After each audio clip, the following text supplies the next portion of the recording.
Everyone thinks tiny houses are the answer to unaffordable housing. They're solving the wrong problem.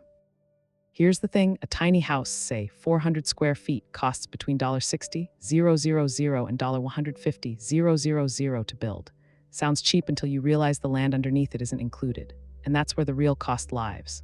Land in or near cities where jobs actually exist can run $200,000, $400,000 or more. So you've built an affordable house on an unaffordable lot. The math doesn't work. But if that's the case, why are tiny houses becoming a movement at all? The answer isn't about solving housing, it's about opting out.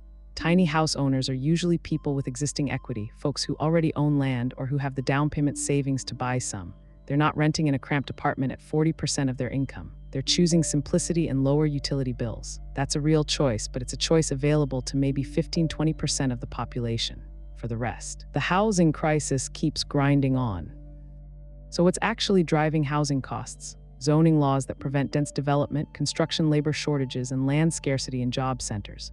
A tiny house doesn't fix any of that, it sidesteps it. Meanwhile, cities like Minneapolis eliminated single-family zoning to allow duplexes and triplexes. Houston loosened height restrictions. These policy shifts create supply. Tiny houses create an escape hatch for those who can afford to build one. Why is that distinction important?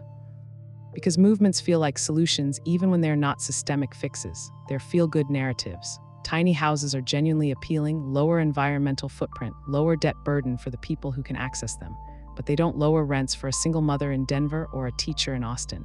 They don't create affordable units at scale. They create a niche product for a niche market. The alternative housing models that do matter, co-housing, cooperative ownership, modular construction, public land trusts, these require policy change and capital. They're less romantic, less Instagram-friendly. Here's what's actually happening. Tiny houses are a symptom, not a cure. They reveal that people are desperate for affordable housing. They show that the traditional model, 30-year mortgage, suburban single-family home isn't working for millions anymore. But the movement itself absorbs energy that could push for zoning reform, rent control, or new construction incentives. It's a pressure valve. It makes us feel like something's being done. And that feeling, that's the real cost. So the economic implication is straightforward. Tiny houses work as personal financial strategy for a small, privileged group. The social implication is trickier. They become a symbol of resistance to consumerism and debt, which is real and valuable. But that symbol can obscure the fact that most people aren't choosing tiny living. They're being priced out of normal housing. Conflating those two things, choosing simplicity versus being forced into scarcity, that's where the movement loses its edge. The real alternative housing models, they're unglamorous. Vienna's social housing system, 40% of residents live in subsidized apartments.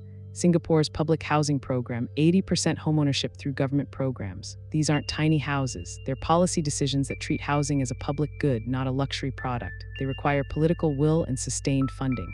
No Instagram aesthetic. But they actually move the needle on affordability at scale. So when you see tiny house content trending, ask yourself, is this solving housing or is it selling a story about solving housing? The tiny house movement isn't wrong, it's just incomplete. It's a valid personal choice for some, but it's not a housing policy. It's not a cure for displacement. It's a symptom dressed up as a solution. And understanding that difference is the first step toward actually fixing the crisis we're in. This video is for educational and informational purposes only and is not financial advice. Always do your own research. Subscribe for weekly breakdowns of the economic forces reshaping how we live and work. This video is for educational and informational purposes only and is not financial advice. Always do your own research.